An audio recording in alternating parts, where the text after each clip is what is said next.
Mamangi video the structure of atom gi first part oina discovery of electron ko wa topic amakhak thamjagare handak ki video sina second part ni aduga topic maming na discovery of proton Mamangi video sing the khangre adu di atom sidi charge pu de neutron ni habase adubu J.J. Thomson na atom sida electron ko wa negative charge particle khara yawi na haibirami aduna maram oiraga atom sida positive charge particle khara yaramgani habase scientist singi mind da yam tatana hangba question oirami matamduda maramdi karigino bu electron haiba negative charge particle siga some positive charge kharaga kakthada bana maram oiraga atom se neutron oirakpani habase khoi common concept na ho haibe ai karigino haiba matamda negative ka positive ka kakthana di neutron tara edana sigi concept sini sida pusila ise Proton haiba positive charge particles se karmaina pothoki ge bu J.J. Thomson pangthomba cathode ray tube experiment do Goldstein ko wa scientist amana makha tana nainara matungdani proton se pothora ise video je hodringe mamoina na Goldstein na proton se karmaina pothoki haibe matana yamte na minidam dai hana explain tawjaram ge Goldstein na torombo experiment sida maruina hydrogen gas se sinaragani proton se discover toromise Hydrogen atom de yaw electron se somehow technique khara sinaraga Goldstein sina lokhoga doine adoi taragadi hydrogen atom se hydrogen ion hore sigi ion se makha tana nainara matungani si se proton ne na mana discover tawrami se fare adoi taragadi Goldstein na bangthomba experiment do akoi makha tana nainaba horasi video se hodringe da ai karigumba makhatanga na haijauge Goldstein gi cathode ray tube experiment siga J.J. Thomson gi siga chamane maming bok chamane anima cathode ray tube experiment kawi khenari di karino haiba matamda amana simple cathode sinabani aduga amana perforated cathode plate sinabani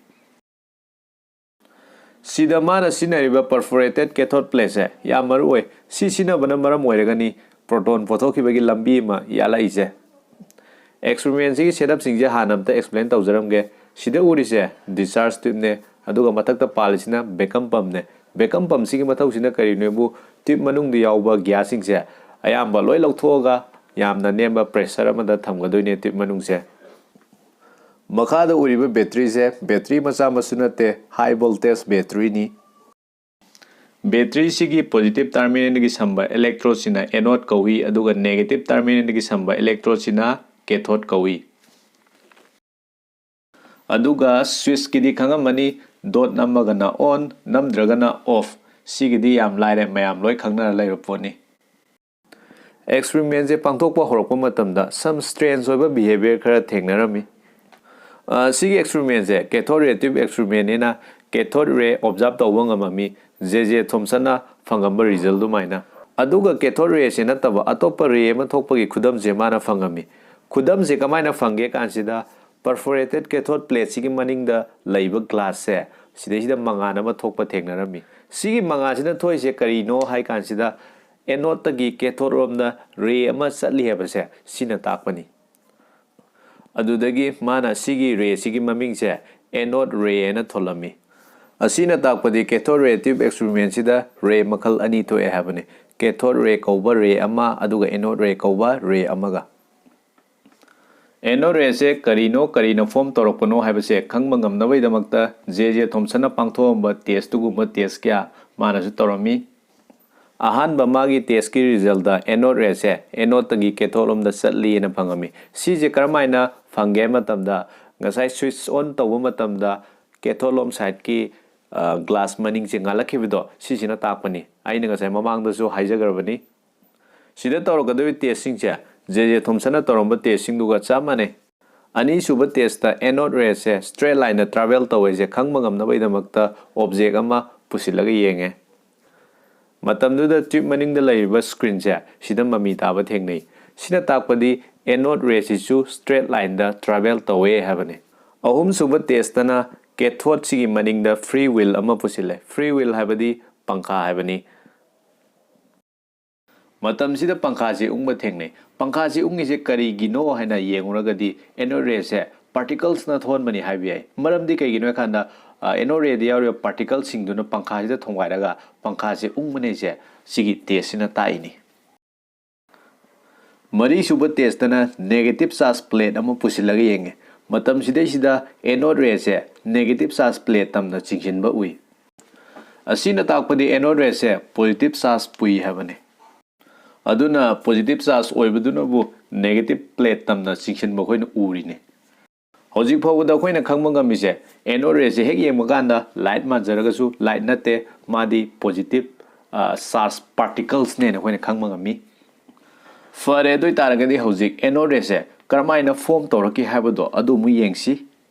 aikoina mamangda khangre dudi discharge tube manung se yamna low oiba pressure amada thamme habane gas singje haibadi atoms khara sum yauri habane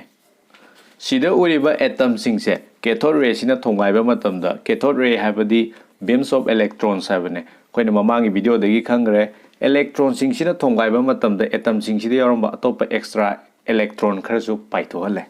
aduna atom sing sidagi electron khara paithokhrabani na moi hojik positive ion oina oihore